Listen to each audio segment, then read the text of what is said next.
This podcast contains detailed plot spoilers, adult language, and mature themes.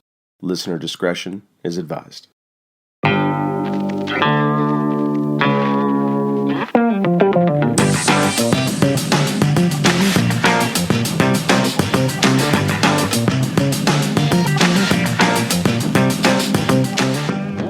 Welcome everybody to Podcast of Rare Antiquities. I am Geoff. I'm Harry. How's it going? Right. I'm good, man. I'm good. Tonight we're going to review episode 2 of Star Trek Picard. Yeah, I can't wait to get into this. Let's do it. We're on a time crunch. We promise to keep these very short and sweet. So let's roll. The episode title Maps and Legends. So what did you think of this episode? Honestly, I think it was a bit of a step back from episode 1. Yeah, I think some of the writing I wasn't really that impressed with. But I mean, it's still also setting the stage for, future episodes. So you have to give some episodes a chance to do that. The worry is also with some story points here that I'm a little worried it's going to get a bit convoluted and cliche in some areas. I don't know if you want me to get into any details. I'm just going to follow your lead. So yeah. How about you? What do you think? I think I kind of agree with you that it was a bit of a step back. It just there's a lot of plot, and there's only 10 episodes, and we're still kind of getting going. It reminds me of The Mandalorian, where like main cast members in The Mandalorian didn't show up until like 3, 4, 5 episodes in. So this feels like this is walking down the same path, and maybe it all works, like it all comes together. Like I don't know if you watched Watchmen this year on HBO. No, not yet, unfortunately. Yeah. So similar sort of setup where it's like it seems like it takes forever to get going, and then around like episode 4 or 5, you realize that all of these threads are all interconnected, and then everything just and then it's perfect. So maybe it'll be a situation more like that, which would be great. But let's talk about some of the specifics here. So the episode opens and we get a glimpse of the tragedy that set off the events that the show is going to start to explore, which is the attack on the Utopia Planitia yards on Mars there by rogue synths. So this was interesting. I didn't expect to see expect to see it break down like this, because you kind of expected the synthetics to have like rise up and rebel and everything, and it looks like they're activated or something, right, by some outside force. Yeah, this is not a glitch. Obviously, this is some third party, Romulan plot or other plot or whatever it may be, or Starfleet plot for all we know. I mean, I don't know. I think this show is also setting the tone for who the villains are going to be, and it's going to be a whole bunch of shades of gray, and that's what they're going to be going for, and everyone's going to be tangled in that spider web, and Picard's going to have to climb out of it, I guess, right? It's going to be like Simpson, help me, and then he slaps the spider as he walks away, flies away. So, but yeah, I love the beginning, though. I thought this flashback was my favorite part of the episode. Yeah, you already feel for the synths there. They're, another strange thing to see in a optimistic, or at least once optimistic Star Trek show. Got some, I don't know if you could classify it as xenophobia, but you have some prejudice here for these people who feel there's a mixed feelings in that room. These people, the synths are being used as the slaves. So, one could argue, well, go, fight the power, go synths. But, you also have the other side where it's like, why are people so against, androids and synthetics that deep in the future? However, these people also are not Starfleet, so they probably don't have the moral ground or thought process to kind of be more accepting. So who knows? But I just found that curious, and that extends more into the other scenes that we get into Starfleet there. So that's at least what I think. How about you? It makes it easier to see them get laser beam too, and they're all kind of dicks. But that was sweet. That was awesome. That was great. Yeah, it was good. That was a good scene. Yeah, I guess we'll find out. Hopefully they'll explore this a little bit more, because unless Like if the synthetics are sentient beings, then sure, you feel for them, but otherwise they you know what I mean? They're just computers that with a face. Like it doesn't, you can't mistreat or can't be bigoted against something that isn't an actual living creature, right? Well, It's just a Jeff, computer. So well, yeah, but would you feel any different if this was a bunch of, drapery personnel? The synthetics, they're in a drapery business and talking about, you can't have this pattern in the baby's room. And that'd be fine. That'd be fine. But he looked like Data though, right? Like they used the same contact lenses and the lenses, skin tone. So I thought that those was an interesting hands. touch. Those I've never seen hands those hands move so fast. so fast. That was actually because that they did move like Data. So that was Yes, I will say one thing though. There was obvious bad CGI. There were two shots of his hand moving. One where you could see his forearms completely cropped off at the bottom of the screen. I rewound that scene, and it was bad CGI. Piss poor. Because I remember the scenes with Data doing it, and they kind of make it go fast. Yeah. But it's practical. It's all real. It's Brett Spiner doing all the movements, and they speed it up. So yeah, right. I wish they kind of did something like that. Instead, I think they shortcut it here with some bad CGI. Maybe, yeah. So I didn't notice. Yeah, no, I didn't notice. But fair enough. So yeah, I think I agree that was my favorite part of the episode as well. But I guess we'll see. And then we kind of transition to what my least favorite part of the episode were. So Picard is starting to do his Dixon Hill situation here with his two Romulan housekeepers. Oof, so this was harsh carnage, buddy. Yeah.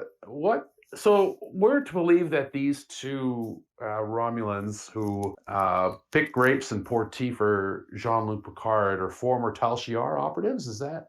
Yeah, I'm assuming that's the case. It's nice and convenient. You would wonder that you would also wonder that, Picard, maybe there's some other deserving Romulan refugees that you could house instead of, Tal Shiar, former Tal Shiar agents here. So maybe he does. Maybe he's had a whole slew of Romulans picking grapes for him, making wine on his vineyard. These are the only two Romulans we see. Maybe there's lots more, or maybe there could be like a immigration cap on Romulans on Earth because of the the xenophobia that towards Romulans. Well, I'm just also wondering if you're going to get some, Romulan ale Chateau Picard blend. That would be kind of interesting. That would be really gross. Really gross. You're not drinking that. You're not drinking that for the taste. You want to get buzzed fast. So. Yeah, I think I could just drink straight moonshine, and that might be better. I like these two characters, like his house. Like I like them. They're both good actors. They do good in these roles. But the guy's useless. The girl, the woman I like, but these scenes where she's just all of a sudden, as you said, Dixon Hilling it in a snap of a finger, convenient tech. All of these kind of things. This was bad. And then this is the writing where it's like, oh well, there must be a clue within a false clue. Yeah. Oof. Oh man, I was cringing at that moment. I sat up and I was doing the kind of. Yeah. They need to break this down a little bit better. Like they need to work out a better way to do this because it is just not good. It's not. And did she say no? And did she say cheeky fuckers? She did. Yeah. Yeah.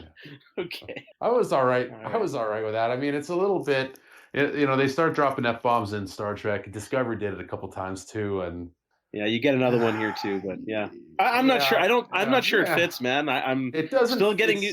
Not great. It doesn't fit all that well, but at the same time, I mean, it is a very different era for television, a very different type of show than what we're used to on Star Trek. So, I'm gonna reserve judgment on that kind of stuff. I don't love it yet, but. Yeah, we'll reserve judgment. We don't need to spend too much time on that one line. So, but we agree. This Dixon Hill stuff, the detective stuff, was terrible. Yeah, it didn't work. I think they could. They're going to do some detective stuff. They could do a better job with it. And I want to also point out, they're actually the writing here to me, and I'm surprised if Patrick Stewart is an executive producer here. I'm assuming he's supervising or has power to change some of the dialogue here. He's sitting here. He's saying, well, there's this Doc Vosh group now. I guess they're Section 31 of the Romulan Empire. that they're introducing here. Again, is it really required? You got Patel Shiar established already. Good enough.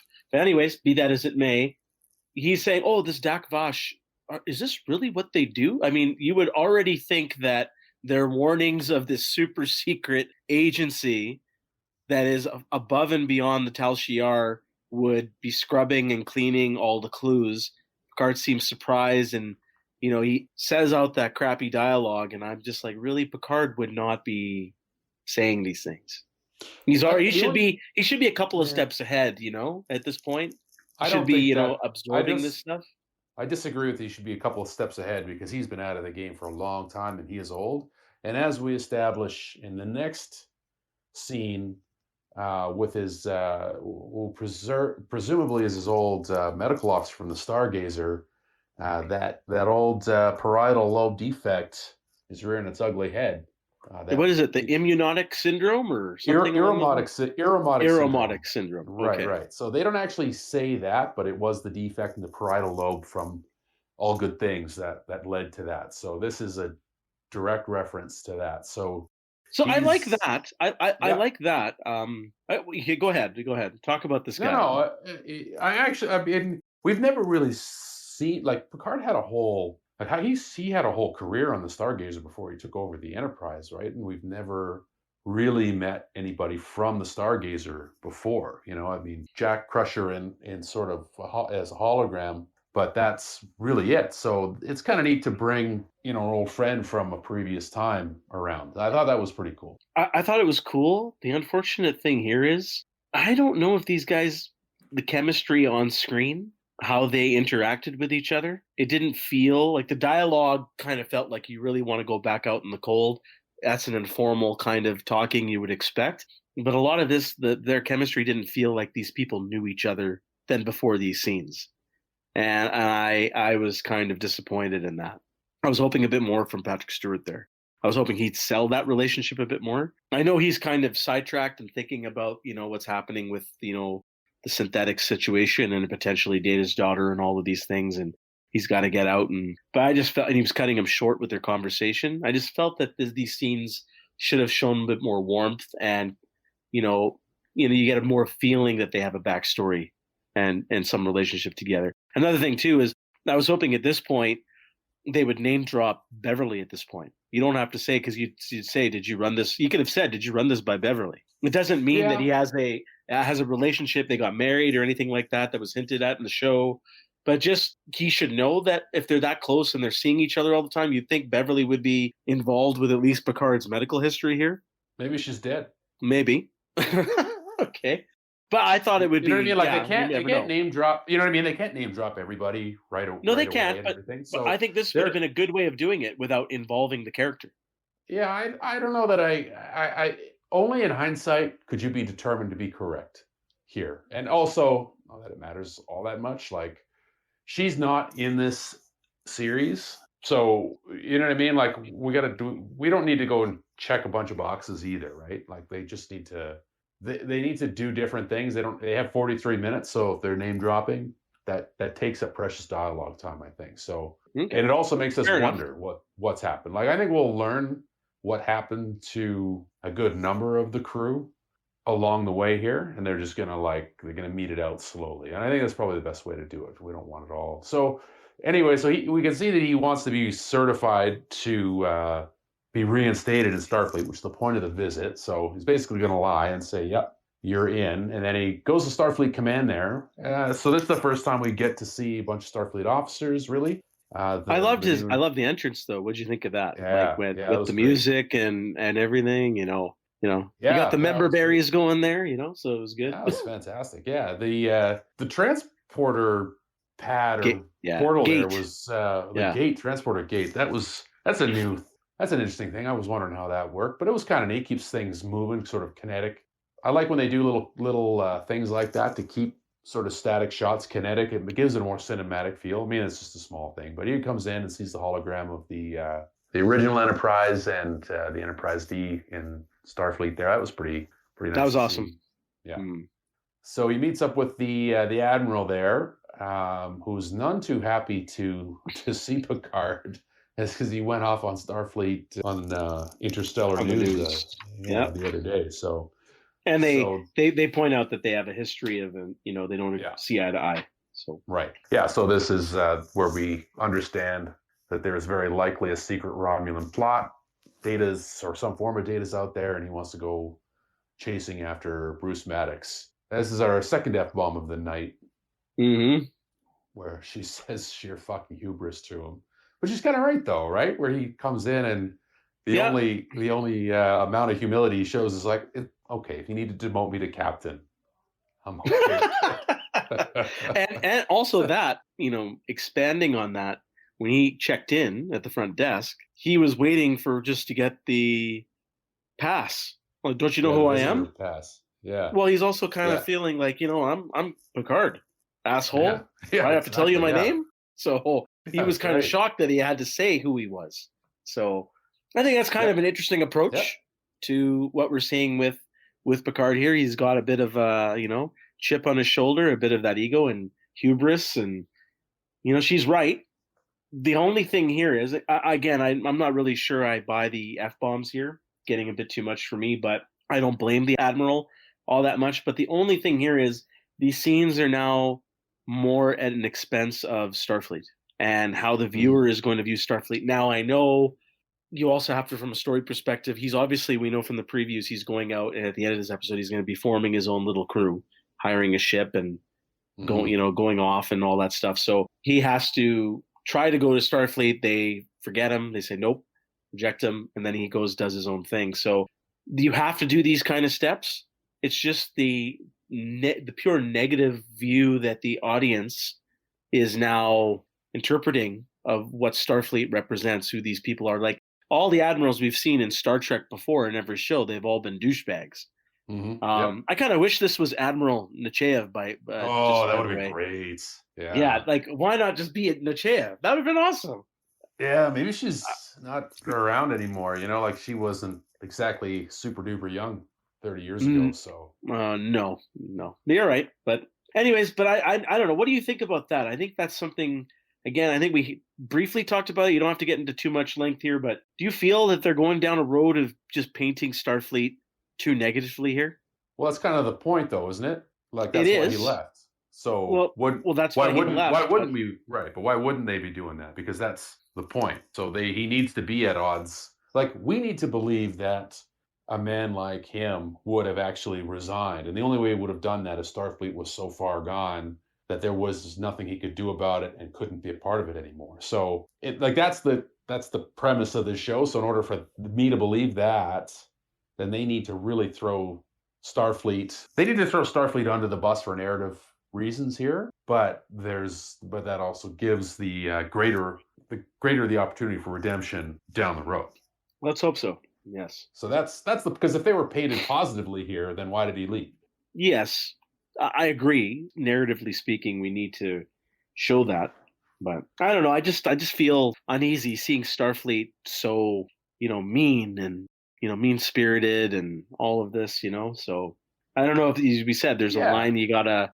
Where's that line you're going to cross where you can't come back? So I guess, and like you say, I mean, the admirals have always been douches, and we're usually on a ship, and the ship that's where the good people are, right? And we haven't seen that part of Starfleet yet, the front lines. So there might be opportunity for that to turn around. But at any rate, he gets sent packing. It's not going to happen, and then we get our first shot of the Commodore O, I think is her name, the Vulcan who is presumably, I think, in charge of Starfleet security, because she wears the security gold, right? Yeah, we can assume that that's it. Could be anything, but yeah, let's roll with that. All right, okay. So she's. Oh, hold on. We didn't talk about the Borg stuff yet, right? So back on the Borg cube. So. Who's the sister? Soji. Soji, right? Soji, yeah. Right. And the Romulan, what's the Romulan guy's name? Narek? Narek, yeah. Okay. So Narek's hooking up with the android sister, Soji. And we learn a little bit more about the Borg cube here. So it looks like they have a derelict Borg cube that's separated from the collective, and they're like slowly like peeling technology out of there. And I got the impression that they're taking drones and like they're disconnecting them and reintegrating them, because you see a few Borg. Yeah, you see them working, right? Yeah. Okay. Yeah, and I'm going to assume you're right, and I'm going to assume that potentially they have no free will. So essentially, they're making them into slaves. That's what I which thought. Is my guess. That's my immediate guess here. Like they're reclaiming the tech that on the Borg into drones and the individuals, and then they're not really freeing them. They're turning them into slaves. They're not part of a collective. They're just now going to be slaves, and that kind of lines up with the android synthetic thematic point there. And then this will probably bring 7 of 9 into the picture, and she'll probably be pissed. This is how I'm assuming it's going to play out. You got Hugh and 7 of 9 who are free of the collective. I'm assuming, at least from Hugh's perspective, at least as well. So they will be some faction.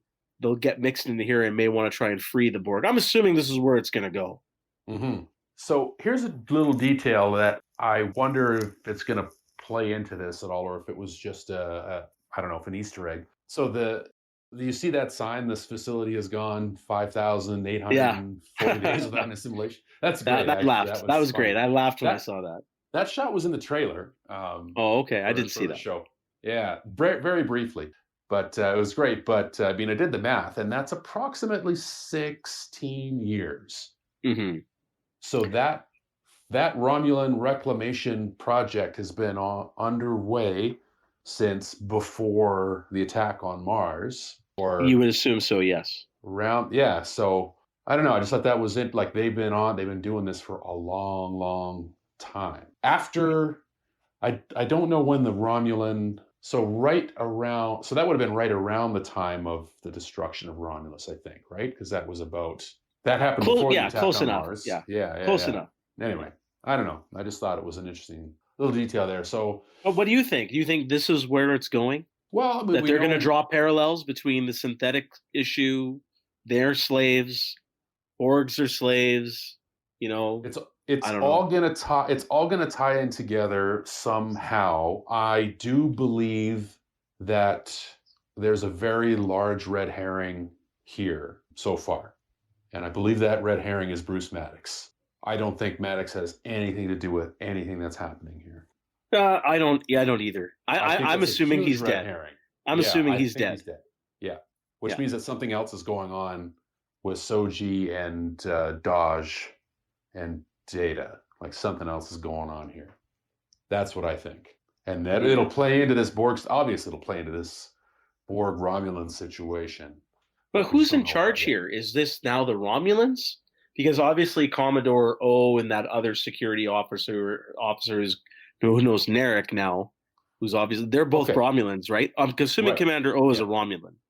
I'm assuming disguised as a Vulcan. That is that was my assumption. And then the lieutenant, is surgically altered. Right, but she's Narek's sister. Yeah, so she's surgically altered as a Romulan. Yeah. Right. Narek's sister was right. So they're part of Romulan infiltration effort into Starfleet for some reason. For some reason, some nefarious purpose. Purpose because Romulan. Yeah, because Romulan. They lost all the Romulan ale. They're pissed. Maybe they're Romulan androids. Who knows? So yeah, that kind of okay. And then the episode ends where so Picard's been rebuffed by Starfleet, and so now he wants to, but this is where he makes the decision. He's going to go anywhere. This is the start of that. He goes and seeks out Raffi, who we don't know who this person is yet, but this is. I mean, we won't get ahead of ourselves. We'll find more about her, but she's not too happy to see Picard. Maybe a little bit much to turn him away at gunpoint, but Well, I'm interested in that story, but I mean, what would Jean-Luc Picard be doing to be thrown off the porch there just like that, right? At gunpoint. But I love the wine. That was fantastic. Yeah. He brings the wine. Brings the wine. Smart guy. So she looks like she's going to be a lot of fun. Actually, I'm looking forward to learning more about her, and she is one of the principals on the show. So it's nice to. And just shout out to anyone who's listening here. I don't know, Dale, Adu, welcome. So yeah, well, welcome to the show. And that's a wrap. Yeah. So she looks like she's going to be great, and I'm looking forward to what's going on there.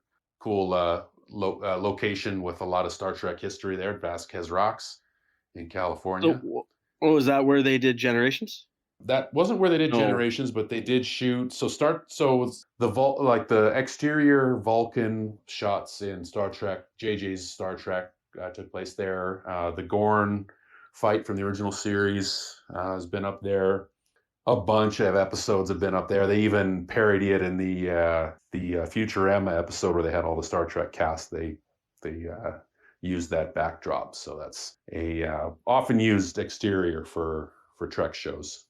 Well, no, I think that's fascinating. That rock formation? No, I did. Well, I was paying attention to the character, so I was trying to get a feel of who she is, and I enjoyed that scene. But no, I didn't recognize the location. But no, that's great details. I'm glad that they went back to some Trek history there. So yeah. So what did you think now? Like, just to round this out, like this episode here, we've kind of covered more of the plot.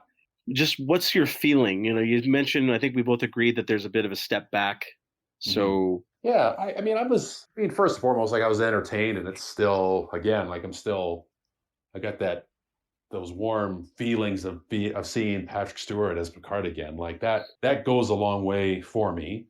As an episode of television, again, I was entertained, but I just wish they would, I don't know, I want them to get going, but I understand there's a lot to cover. So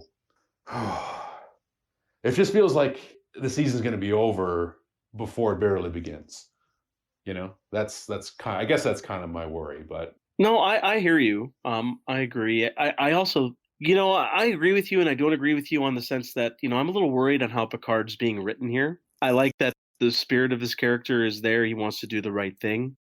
And they talk about, like, he has all of his cognitive sense, he's fit as a fiddle except for the parietal lobe issues he's got going there. So I just worry about the writing at this point. And I just really hope that he is able to, I don't need to see him captain anything, but I do want him to kind of be the, you don't want to dispute him as the leader of what's going on here. So that's just more of my concern, just the way the writing is being done here.